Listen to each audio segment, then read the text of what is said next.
Oh, we're live. Are we alive? I'm struggling today. It's that full moon, man. Oh, I am very affected by full moons, or at least there's been a pattern of. I was restless last night. That makes a lot of sense. I could not go to sleep, and neither could your child, apparently. Yeah, same. He and I both did not sleep good last night. It was just, Yeah, I'm sorry, Boo. yeah. I mean, it is what it is, man. You think I'd be used to like running on limited sleep these days, but I just was tired yesterday. I spoiled myself 2 nights ago because yesterday, like during the day, I had a busy day, and so I went to bed early. I went to bed at 8 o'clock on Oh, good for you. Wednesday night, which was that never happens. So. Yeah, yeah. So let's talk all things AI, Bytes and Banner. What do we want to talk about today? Bites and banter. Welcome to the Friday hang where we bite and we banter. Yeah. What do we want to talk about today? So we got a few things going on this week. Well, ChatGPT just dropped a new model. Hello, Yeah, that's OpenAI just topical. put out the new preview models and that are updated to like I don't know what the new cutoff date is. It might even be I don't know. I need to go check that. I read it last night, but in my during one of my waking hours, but I can't remember what the cutoff date was. But it's definitely newer than it was originally. And the other big thing was the embedding models that they had updated. So that's supposed to be really good. So talk to me about that. Tell me what that is, what that means, what's exciting about that. It was going into that they had noticed that a lot of the well, the what did they say? Like 70% of people who are using API calls now through OpenAI for GPT-4 are on the new turbo model. So that was cool. Like everybody's going to that because it's good. That context window is amazing.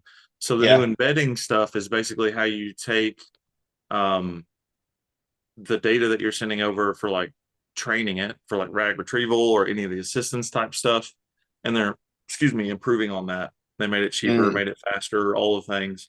I need to go back and reread it because I read it like 1 a.m. this morning. So, but it was cool. Like, and I don't think that was anticipated. It usually isn't. They just do things and Right. then we find out about it instantly. And I didn't get a chance to read it yesterday just because we were go, go, go. That's what it's been all week, it feels like. Oh my gosh. Yeah. It's really been we've been hitting full speed. Yeah. It's been a Yeah, wild week with it like has. sales pipeline, new ideas, testing new things. We're really upping our content game. Yep. I'm building out my streamer studio. We're live from the couch right now because, like I said, she's struggling today. But I think actually the next step, Tyler, is I'm going to rip. A friend of mine does this where he's lived. And I was like, oh, that's a great idea. I was talking to my partner about it. We have these two big closets right here in the living room, and this is the room that I mostly work out of. Like I have a little standing desk over there. We're Uh-huh. gonna rip out the doors of this closet, and I'm gonna make it like a work studio inside. So then I'll Mm. be facing. So I'll have my whole room behind me, and we have all the nice hue lights and stuff like that too. And and that way, as I'm like adding more of the gear and the bits and the bobs, there'll be like more space to like it. And then I just shut the curtain, and then it's just the studio disappears. Yeah, that would be cool. Because they even And have then we now can too. soundproof it too. We're gonna fill it with the foam soundproofing. That's something I would love to do because I feel like that, we're doing this most of the time every day or shooting content or Yeah, working, exactly. co-working in Zoom or meeting with someone. So I have the hardwood floors in here and it always feels like it's Ah, echoey. So I thought about like putting that on the walls too. Plus it looks cool. yeah, it Like does it, look cool. Yeah. The Elgato also just like they're like now we have soundproofing in white. It's like you because you yeah. like mix and match. I guess theirs is like pretty easy to like pick up and put down, and theirs looks really cool. But then when I see people like putting it on their walls, like, yeah, that's a cool design. Is that doing anything? So you're like, here's a patch, and then it goes like one line there. I was like, is the point to like just cover the wall and not Yeah. just, I you mean, know, it helps more than you would think, like, but really? it would be good if you could like do the whole wall in it too. But I've Yeah. seen there's some, I think it was on TikTok, probably. I read an article, aka I saw it on TikTok. There was somebody who makes the soundproof like panels too, in like really cool colors and patterns. So it's Mm-hmm. just not like the traditional like, black with like the pyramid style shapes or whatever on it. But Yeah. yeah. Anyway, I don't Yeah, I know. was looking at fun colors today too, because you can mix and match. So yeah, so like now that looks like that's becoming a little more, probably that became more trendy over the past couple of years as so many people started making home studios. Yeah. And so like there's ones like black and purple, black and green, black and yellow, like mix them all up together and look like a candy cane, just like all this stuff. So I think it'll be really fun. I got excited again because I was getting a little felt like I had hit like a roadblock of like, how am I actually going to do this in my space? Hmm. And then, it took me so long to come out of the closet, but I'm going to go right back into the closet so I can make content. There you go. Didn't take me that long. I came out when I was like 15, but Lord. The I was gonna say I just hit it. I don't know. I think it changed the view even on LinkedIn on the streaming, which is nice. But I've changed up. Speaking of preferences, I've changed up my AI assistant note taker this Oh week. yes, we both have. You set the Yeah, trend for me. yeah, I'm following your lead here. yeah. We're well, this came from like Josh and Ann. Josh and Ann were talking about Fathom. Well, Josh specifically first like flagged it that they had done a bunch of upgrades and improvements, and Yeah, we're just saying like how good this thing was, and it's free. It's that blew my free. mind. I Yeah. didn't because Anne told me about Fathom months ago because Hmm. we demoed it for a client of hers. And I was Hmm. like, oh yeah, this thing is cool. But I had no idea it was free. Like the premium, the only thing that you have to pay for is Teams, but as an individual, it's awesome Yeah. Yeah. And the Teams isn't that bad either. I think it's like $20 a month or somewhere around in that range, which is per not seat. bad per seat, I think. Yeah. And Yeah. then that allows you to like choose what you want to share amongst the team and like all that kind of stuff, and can flag people for different things. And I don't know, it seems cool. Like I've been really impressed with the quality of the transcription, and like I haven't set it up yet because I've been too busy to get all my stuff flipped over. That's the thing. That's the annoying thing I would say about testing all these is like once I pull one note taker out and put a new one in, I have to go like reset up all the automation Yeah, flow. totally. Yeah, I think you and I are both on this quest of finding the right tools for ourselves that we can share it with others. Because, I've been down the reclaim.ai rabbit hole this week with my calendar, which is related. Mhm. The So reclaim one, that and that's the thing I need to do too. Like you've been talking about that since. Did you get that in last week or was that this week that you? I got it in last week when somebody accidentally missed an appointment with me because it wasn't in their reclaim. And then they sent me their reclaim link. And I was like, ooh, what is this? So it was like, ooh, a missed appointment actually maybe completely changed my relationship to my own appointments. How interesting. Yeah, yeah, but you've been But talking that up like it's working. Explain what that is and how it's working a little bit. yeah, it's pretty cool. I'm liking it. I'm still learning the ropes. I think the thing that I so what it does is it doesn't replace your calendar. It's a tool in addition to your calendar. It plugs right into uh, Google Calendars. It's coming from Microsoft Office. That's in the works.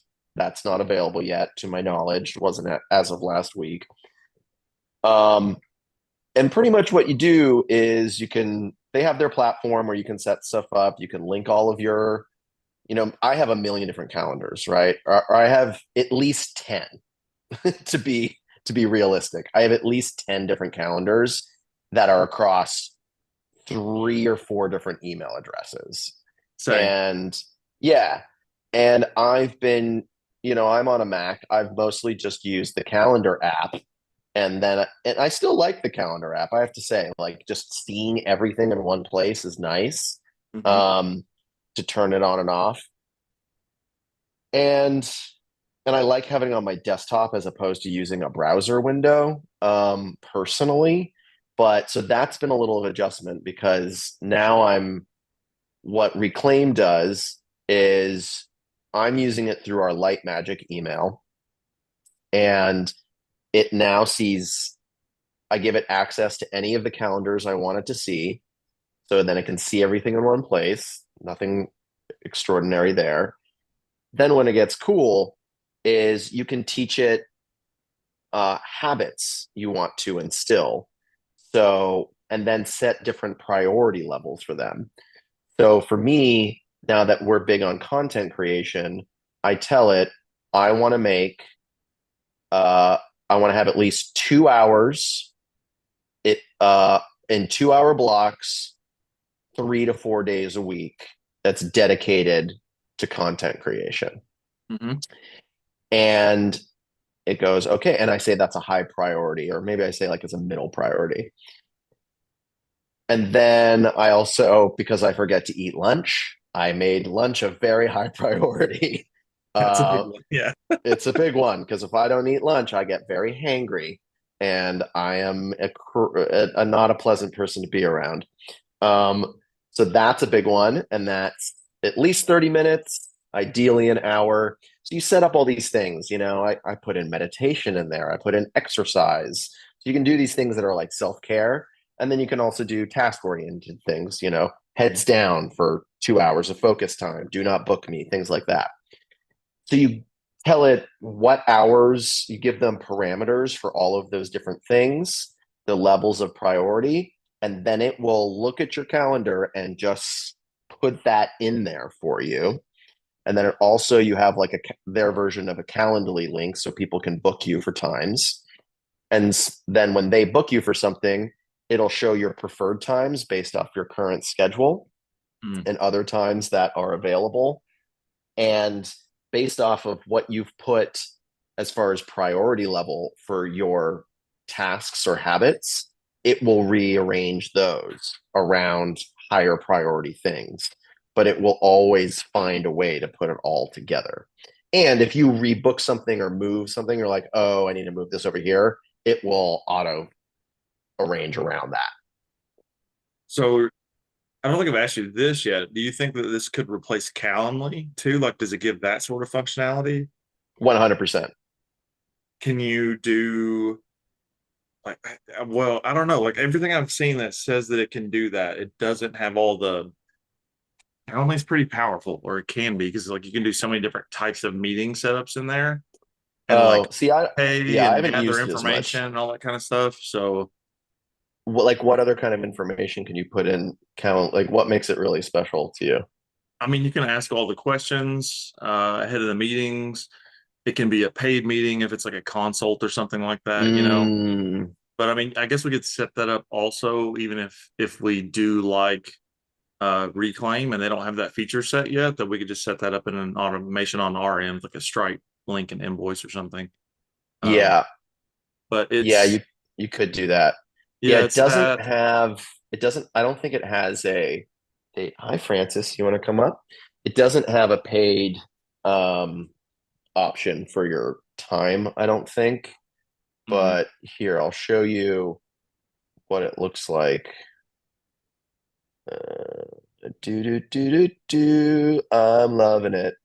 Let's see which Reclaim. There it is. So many tabs. So like I have my booking page, and you can book me for 15 minutes. This is only visible to me right now. Guests won't see this. Mm. This is because it knows I'm logged in right now. But what's cool is what this is if you use Reclaim and you're logged in, it'll show you your calendar here. Mm. So when you're booking me, you're looking at your own calendar as well, if you're in the Gotcha. Reclaim ecosystem. So like that's turning this off and on. You can see my preferred times is what I like for meetings, I guess, on this day. So let's say you want to book like what is this, a 15-minute one next, and you can make it. You can have uh, mandatory questions as well that they have to answer. Like, what would you like to talk about? You can have a customized thing there, so that they have to answer a question before you book it. So it's pretty good. I'm pretty happy with it. So they Are definitely they have this. connected into like Zapier and Make and all of our goodies on the back end also? That's a really good question. I don't know. Okay. Let's see. Well, actually, while we're on the AI tour, let's also talk about Perplexity, because now I have Perplexity tell me about Reclaim AI is now my default search engine, and I love Nice. it. That's pretty I dope. love it. It's great because it does all the things. And here's my like previous search threads. You know, I've asked it about best times to post things, CapCut, philosophy, neuroscience, I love it. you know. That's what I So just re-downloaded this today on my phone, and I don't have the pro version. I haven't like claimed my Rabbit Pro credit yet, but I'm right. going to soon. Yeah, totally. So, yeah, the power of Perplexity is this little feature right here. Having Pro, you can keep Copilot on, which allows you to ask follow-up questions, upload documents for reference as well. Nice. So now that we're talking about Reclaim, does Reclaim AI, oops, wow, I cannot spell today. Struggle bus.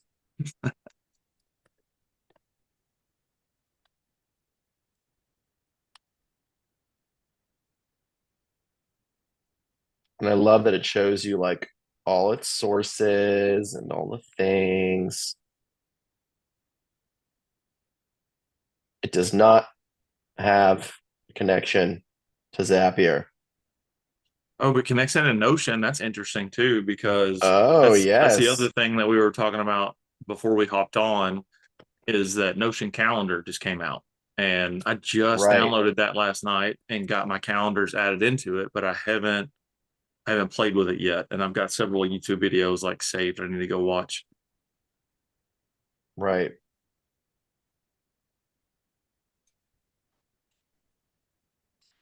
Yeah. Via Because the Zapier. Okay.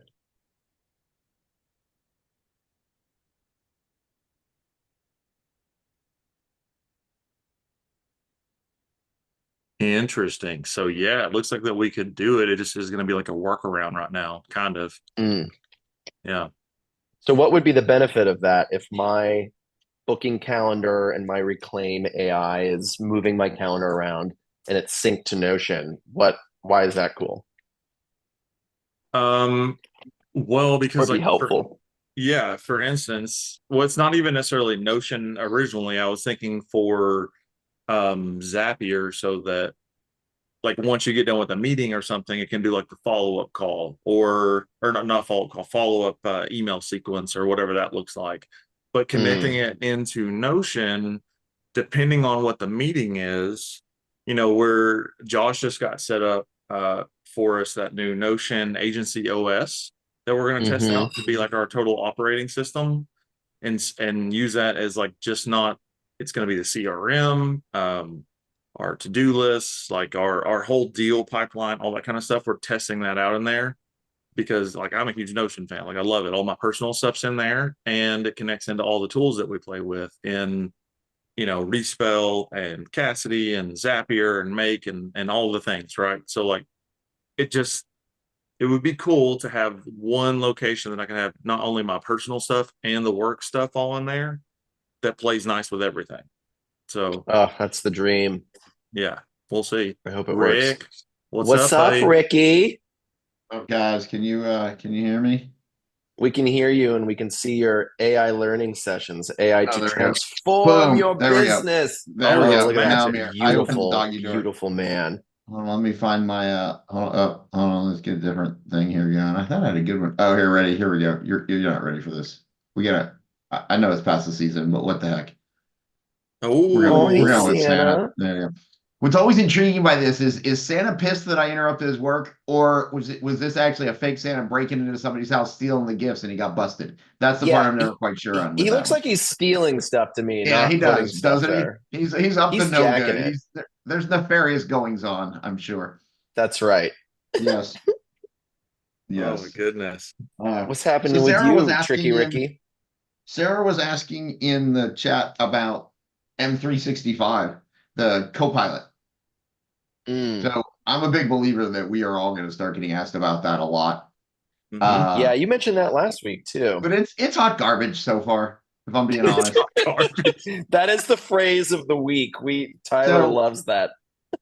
Hot trash, so baby. Hot Hot trash. trash. That's it. Yeah. I mean, you gotta go all the way to garbage. Like garbage is even a next level. Like trash is like okay, there could be some papers in the trash. Garbage is smelly like old food. Okay, so Yeah, because hot trash actually, sounds like, running mascara and a cigarette, and you're like, ooh, yeah, kind of sexy yeah, maybe, yeah. but hot No, hot garbage, I don't garbage want anything just to do with stinks, that bro. person. It's on fire and it's smelling.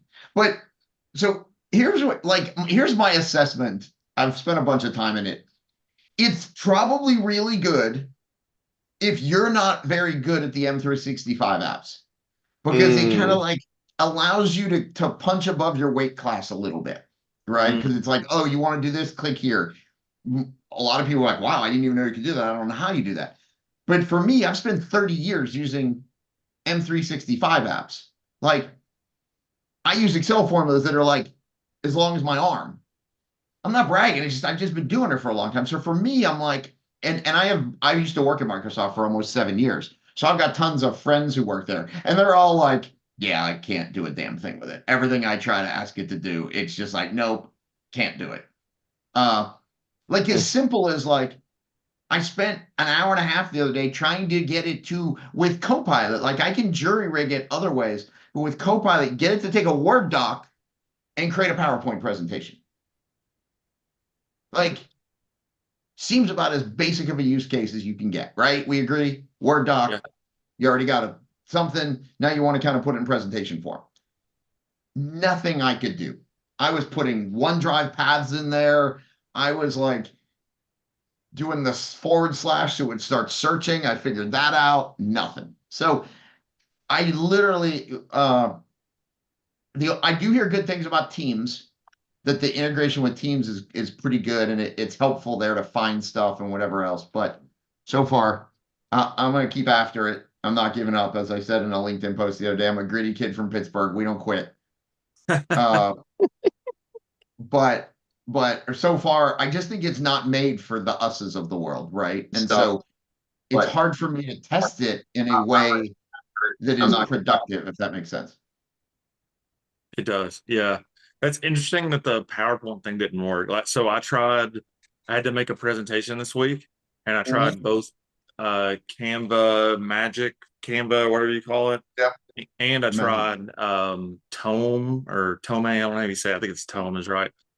And I ended up building it in Tome and it was okay, but it wasn't as good as I really thought it would be. Like I used that earlier mm. on, but I didn't find it as like user friendly as I felt like it should be. Same thing with Canva. Like Canva was actually like it it did a I good gotta job. say, I have always been an Adobe Photoshop person, so like that ecosystem I understand. Hmm. And Yep. now I had discredited Adobe Express for a long time because for a long time it was just kind of hot garbage and it was just like Adobe Photoshop super light. But now they've completely pivoted to Adobe Express is where that's like their Canva. And Right. that's where they have really easy AI tools. And for all of like the plot, like the poster images I've been making for like TikToks and the Facebook images, Tyler, those Hmm. are all in Photoshop Express, Adobe Express. And it's Gotcha. really, as an Adobe person, you kind of know how it all works, even though it's still like it doesn't have all the buttons and tools like Photoshop toolbar because it's way stripped down. But it just I just find it to be much more intuitive than Canva, but maybe that's just because I've never learned Canva. But now I feel like I don't need to. I like Canva. Like I use it a lot. It Yeah, I just use it a I lot. was trying to quickly throw together a presentation and I wanted it to just wow me with the AI features a little bit more than it did, especially because we have Hmm. our brand kit in there too. And Yeah. it just didn't do it. Not as seamlessly as I was hoping for, but I still love it. Like overall, it's really good. But I feel like Mm. I could have done it faster now if I just would have picked a template for a presentation that I like and then Mm. just dropped in all the bits into it instead of trying to have it just like make it from scratch. I don't know. Yeah, So it's interesting. So yeah, you get into these, and I kind of get it at some level. Like it's almost like you have to build in layers, right? Like if you build for the advanced user first, you're going to leave a lot of other people behind, right? So like I kind of understand why Copilot is what it is. I just thought it would be, and the problem is it feels like it's very like narrow on use cases. So you can click on certain use cases and it'll work fine, but those use cases are fairly mundane. When Mm. like I said, whenever I was giving it something more than just, oh, I'll click on the predefined use case, there you were. So yeah, yeah. And but really that's surprising to me. I haven't had a chance to play with Copilot very much. And the fact that you're saying that you can't just generate a PowerPoint presentation, it's interesting. and That's it surprising. could I be agree user with error. There could be user error in there too somewhere. I'm open to it. Like I was posting on LinkedIn. If people have good use cases and whatever else, let me know. And I haven't heard anything. And like I said, my Microsoft people are like, yeah, here's the stuff I've tried that I can't get to work, and it's very similar to my kind of constraints. So maybe there's just an approach I'm not taking, but I don't know. Like, Yeah, Yeah. Hey, Rick, I Sam, agree with what's you. up, man? How's it going, guys? How's everything? It's good to hear Uh, you. it's good. Yeah, Yeah, man. I jumped because of what Rick said. Microsoft, I feel like lately every new demos that they put out just look way better than the actual product, right? Mm. You go back to Microsoft Designer that when it was announced, every single AI guru on TikTok said it's going to take over Canva, and it came out garbage, yeah, complete garbage, right? hot Like garbage, no less. Hot like garbage. seriously, Hot like garbage. I was so excited for the designer, Microsoft Designer, when it came out. I remember signing up for the wait So did list, and I. it came out. It was terrible, That's funny. I right? did the And same I feel thing. like most of the demos or the use case they will share on LinkedIn are just not real, right? It's like in-house made to look good, but then the actual product just doesn't do what they say it's gonna do, right? I love Microsoft, right? I love Microsoft, but I think, and that goes for a lot of AI products. One of the questions I wanted to ask you guys is that how do you guys feel about all these AI related consultation business that are just popping out left and right and creating product on the back of ChatGPT as one of the main source, right, of the service or product? What will happen if ChatGPT goes down today for a business that build their backbone on ChatGPT? What happens to those business? Yeah. Yeah, I mean, you're Tyler and I talk about this a lot.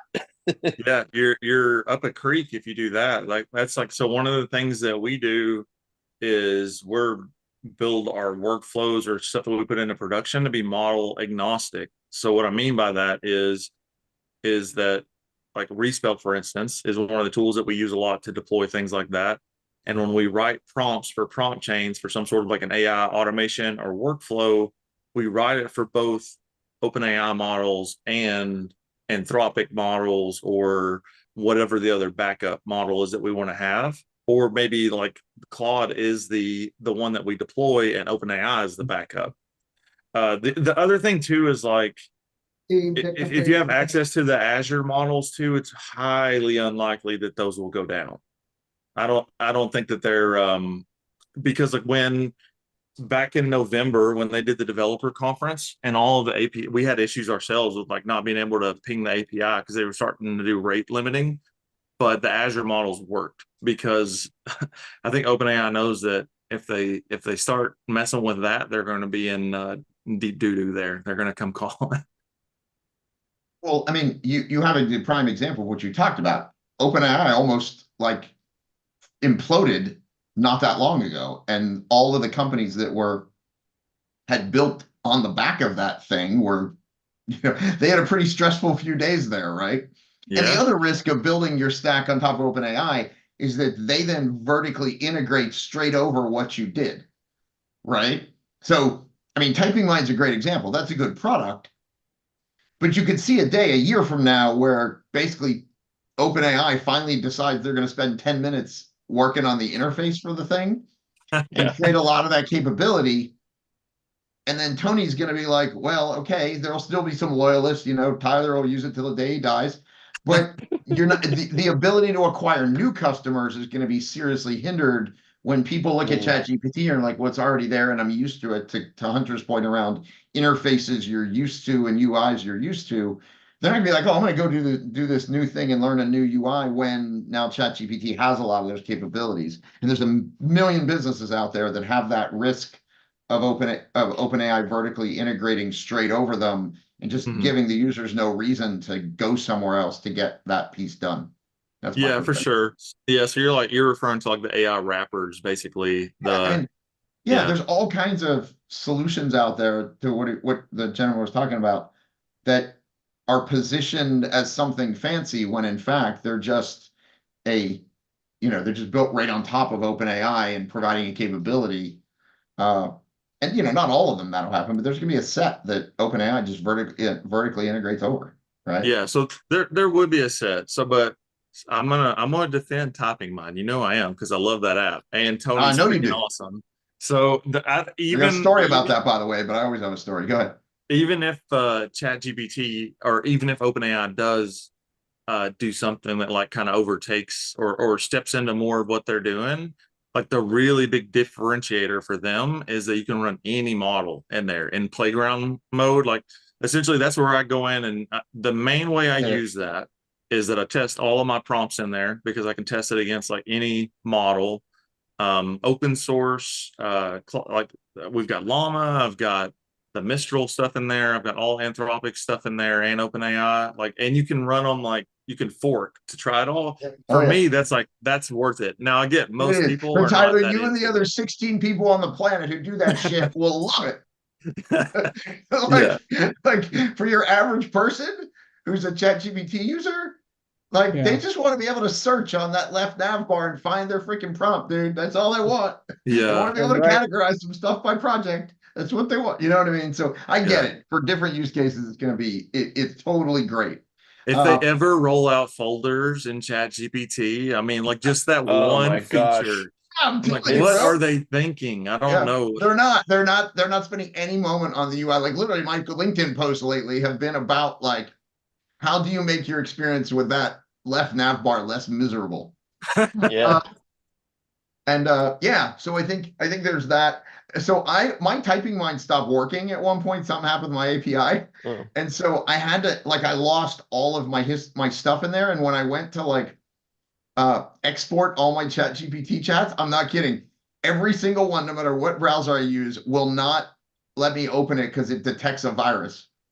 So I can't use Typing Mind at all anymore, because every time I export my ChatGPT prompts, no matter what, I've tried 7 different ways. Every time it's like, no, sorry, virus detected. We're not going near this.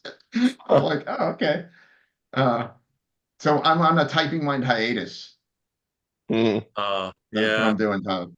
I know that's one of my daily go-tos. Like I get it's not for everybody for sure, but just that's again, that's use it if I could.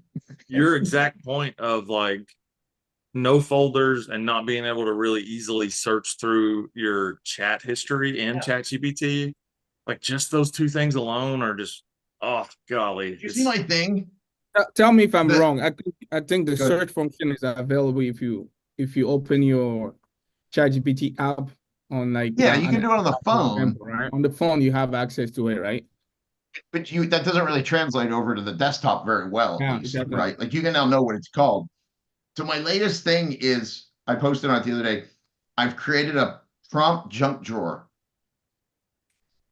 And so the idea of it is for all of the micro prompts you do in a day. That's hilarious. I love all that. in the same prompt and edit you edit it, right? So then the thing is, you don't end up with as big of a list on the left side, right? And then the stuff on the left side over time is important stuff, not like, hey, like, what ingredient can I replace this one with because I'm out of it? You know what I mean? Right. Like, Yeah. those are all your micro prompts. So you do all your micro prompting in one prompt just by editing, and then you keep the history. And then you have all your more important prompts that then are going to be listed out, right? So you create the prompt junk drawer, and there you go. How about that? I was like, why did I do this 6 months ago? Yeah. And it's way easier. Like now I got that prompt there all the time, and all my other stuff isn't getting pushed down. You know, I mean, think how many prompts we do in a day, right? Like there's some days I do 80 prompts. So like, you know, all of a sudden I'm like, wait, like where'd that thing go? And I gotta scroll for a half an hour. Whereas the micro ones I keep in the thing, and it doesn't push the important stuff down as much. That's a I good love idea. that. That's a good little hack. It also just makes me think of like that's such like a dad move hack that you came up with there, Rick. That's Absolutely. like It harkens back to, so in Pittsburgh, in our kitchen, we had the junk drawer where it had everything in it, but if opening it was a commitment because it was going to take 9 minutes to close that damn thing back up. Okay. So like you had to really want what was in the junk drawer and be pretty confident it was there, because you were gonna, like, you're standing on it, you're like getting your siblings to push down, and like, yeah.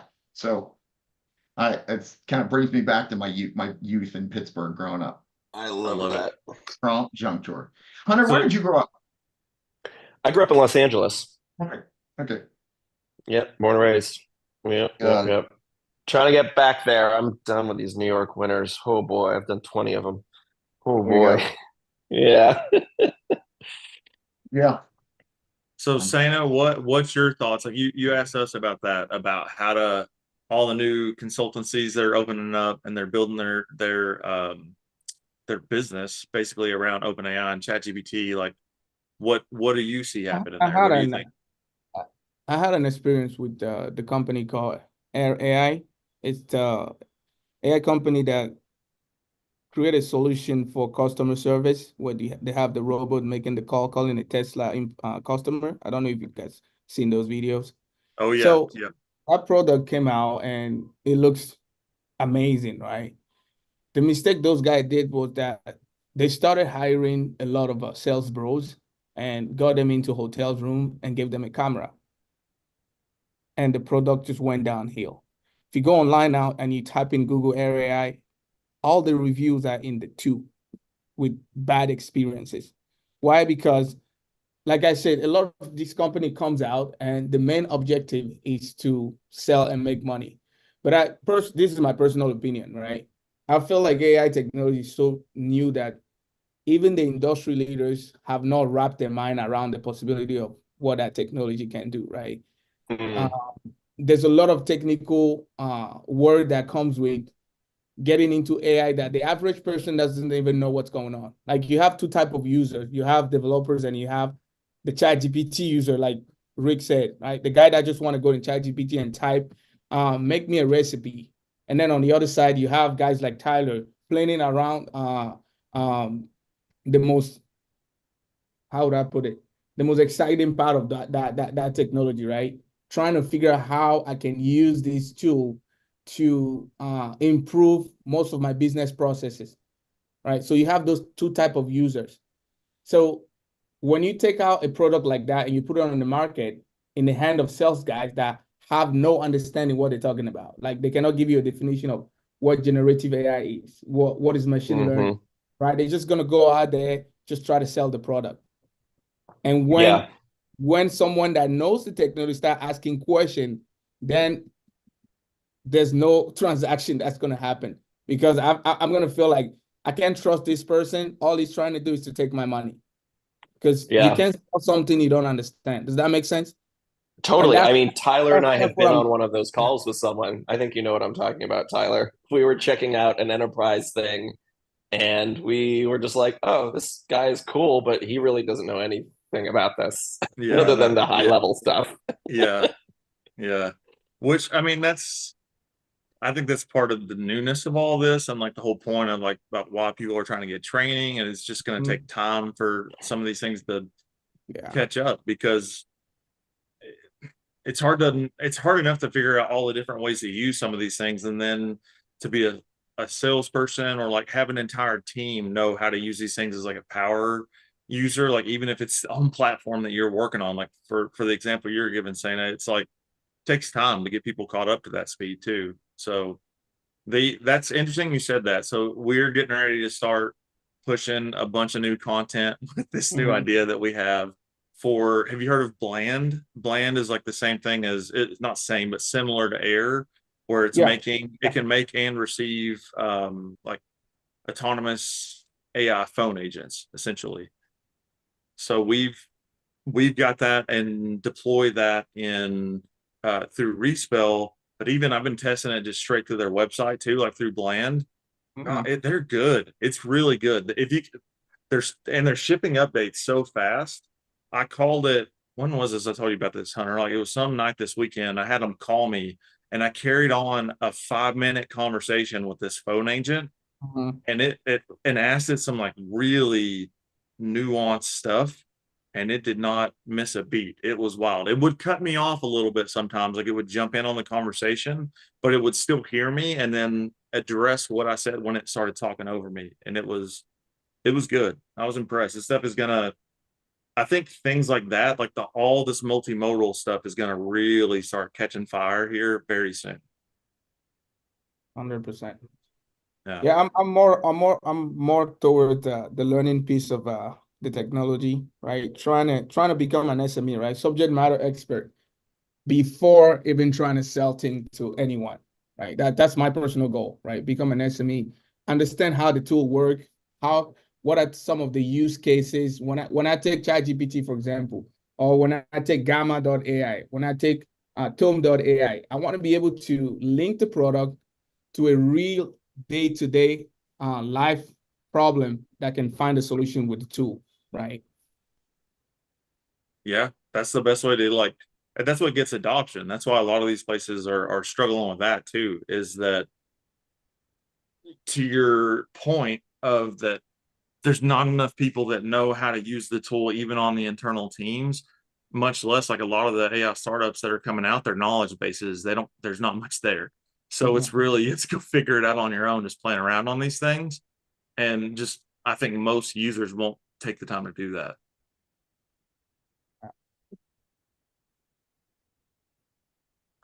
Let's see here. I was trying to think about what else were we going to chat about. Oh, I'd love to get y'all's Rick, did you see the thing that there's 2 topics really quick for, like, we've got like 10 minutes left I wanted to hit quickly.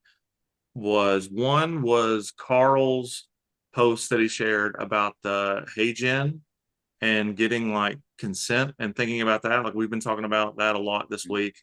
And then the other one was Nicole Leffer's post, like shout out Nicole and Carl Ye. What she was talking about, when you add AI note takers into a meeting, that you should try and get consent from everyone on the call before the call, because even if you do it like on the call before the call starts, it's like putting pressure on someone to make a decision right then and there, and they feel like they need to say yes.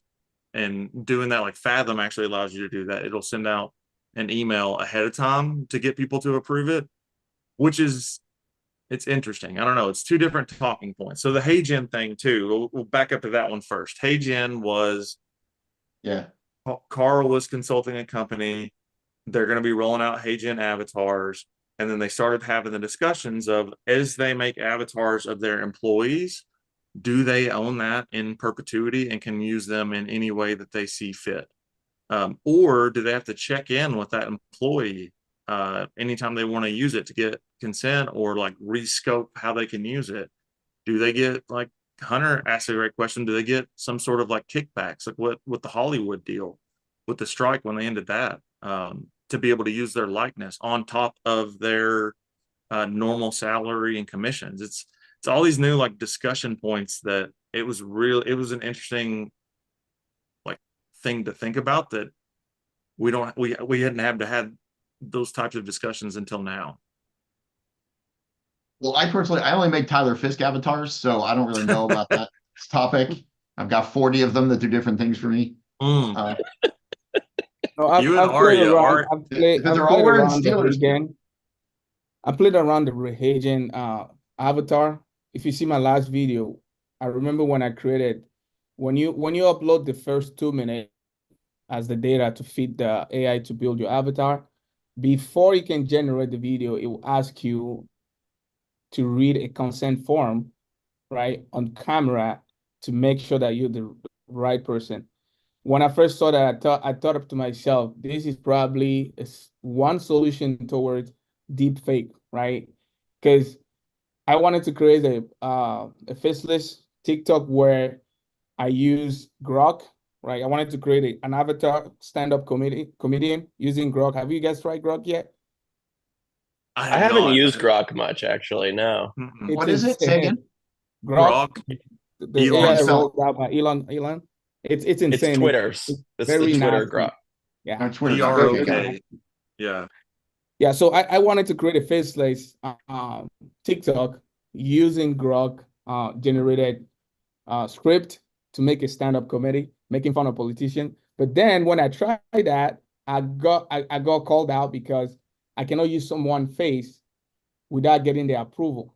In HeyGen, you need a video recording of that person saying, yes, you can use my face. So that's Mm. pretty much a quick solution towards deep fake, I think. Yeah, no, like for sure on the deepfake thing. I think that so to give you like more background on this discussion was more about one of our consulting friends was going into a business, and part of the business processes were that they were going to have a bunch of HeyGen models that they were creating to use within their business, and the employees were going to sign up to basically get their avatars made so they could be used to use them for like internal trainings or like customer messages, like you name it, they could use it however they wanted to. And the question is like, since the business is doing it and since the employee, do they fully understand what they're signing away when they say that they'll create the AI avatar and let the business use it in that way? And do they need to check in with them anytime that they're trying to use the AI avatar in a new way than what they originally agreed upon? That was like the whole thing with this. It was an interesting thing. And then if that person leaves, do they have to stop using that AI avatar? Do they get to continue using it? Do they own that? And we were joking, like that's probably it depends on a lot of different things. It depends on what the contract says. It depends on what state the business is probably in. If we were going to ask William, I would say William Love. I'm sure he would say that. There's not a one size fits all answer there. But Yeah, yeah, and it I just also think there's probably not a lot of precedent in general around stuff like this, right? There's probably some example, your thing around like the Screen Actors Guild could be something, but from my perspective, one as an employee, like, do not let them create it. Like, let's start take it the other way, right? Because you lose control at that point, right? Like, you can have all the agreements in the world, but unless you can prove that every single version of that avatar has been eliminated from the company's, equipment and cloud and everything else before you leave the company, like anybody could come along a year later and be like, oh, I'm going to reuse this, you know what I mean, or whatever else. So, yeah. and by the way, then you come even down to like whose HeyGen license is being used, right? Because at some point, like it has to be removed, even because I haven't used HeyGen, but I imagine it stores them, right, in some way, shape, or form. So, like the process of wiping it when you leave, and there's no way as an employee, I would say you should let them have ownership of your likeness after you're not getting paid by them, right?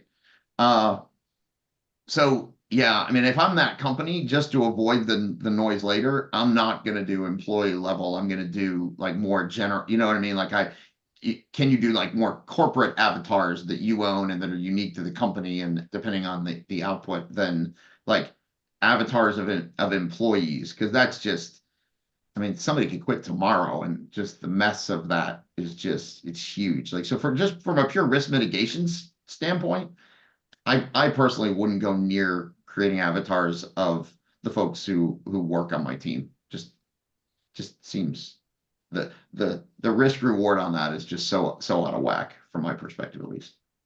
Yeah, no, there's a lot of things that work out if you're going to do it, but it's not even the app. It's like it doesn't. I wouldn't think that it just stops there. Like, I mean, you have 11 Labs voices. You have all sorts of stuff like that. Yeah, Where if they're yeah, any trying to of that get, that's likeness yeah, stuff. Yeah, yeah.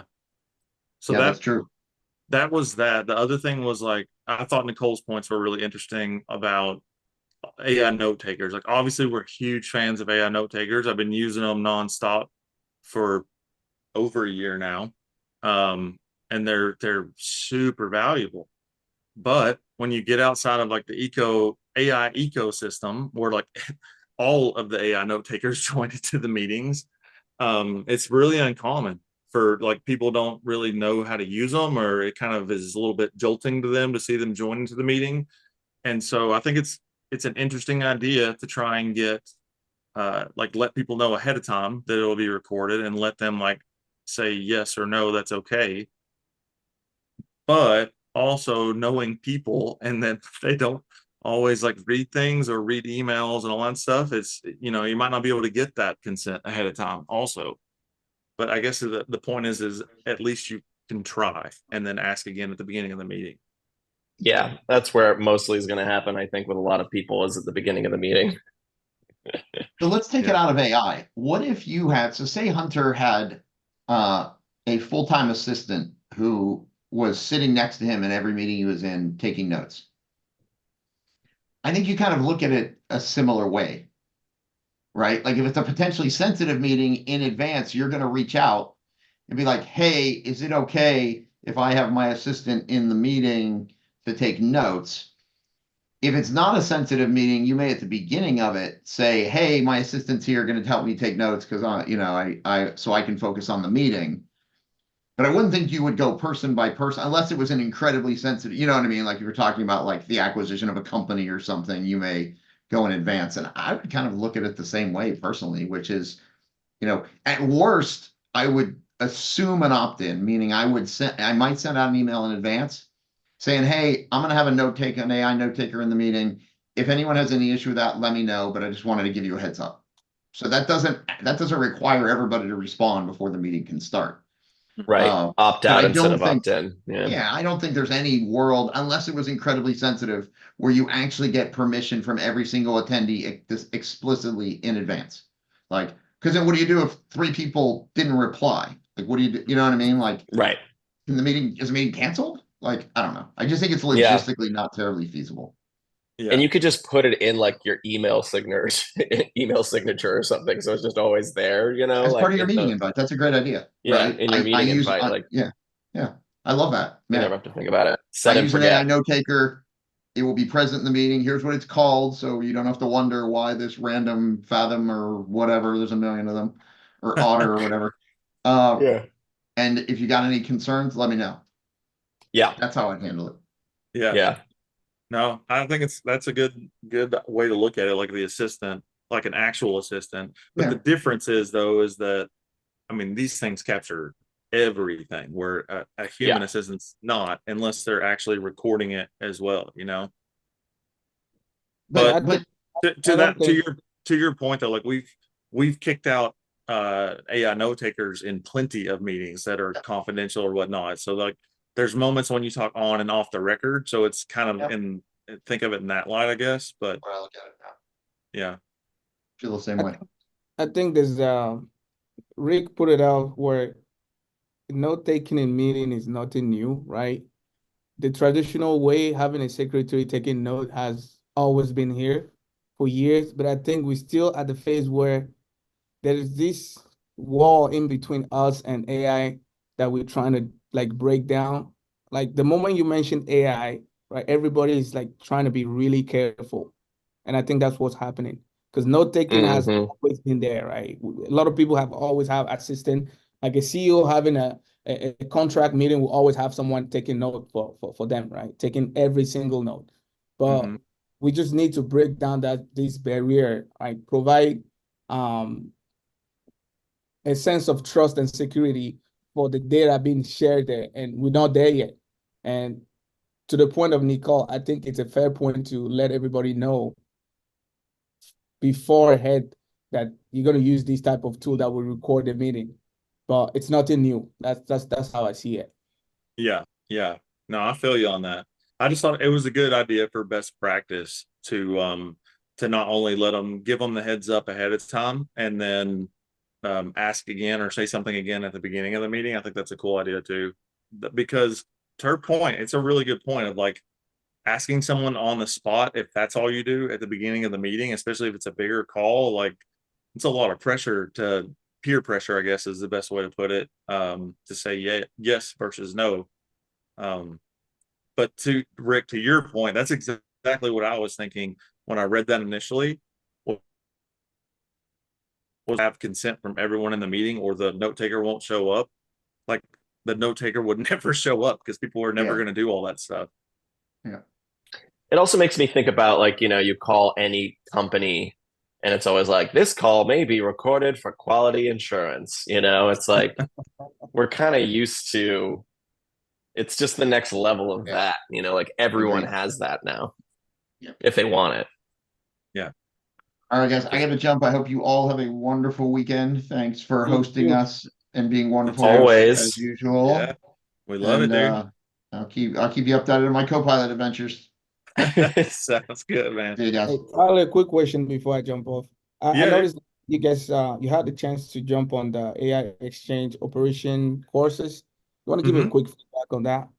I've been looking at it, but yeah. Feedback on it? Oh, dude, it's awesome. Yeah. Yeah. I took it too. Yeah, I was in the first cohort that Rachel and the team did, and it's amazing. Yeah, it's really good. We both have affiliate links if you want to give us some kickback if you end up signing up for it. Yeah. Nice. Yeah. Now I gotta make the choice. I gotta make the choice between you two. Well, we just throw it into our company. It just goes to the same place. Yeah. Yeah. But it's no, even that aside, for real, I would recommend it. It's a really good, if you haven't taken a lot of training on prompting and how to like format it in the way that you should. That's a really good course to do that. And it's a good way to think about how to break down different in real life tasks into how you would translate that into prompts and prompt chains. So it's a really, really good course. And even on top of that, the community is awesome. So and you get that. Rachel is pretty good. I'll take your word for it. She's pretty good. She's really good. Yeah. She's really good. Yeah. Yeah, man. So I would check it out. And if you're not in the community yet, like that Slack channel, that's where all of us met. That's where Hunter and I met. That's where all of our co-founders met. We're in there. So yeah. All right. Thank you for having me. I appreciate it. Always a pleasure, Santa. We'll see you later. Mm-hmm. All right. See y'all next week.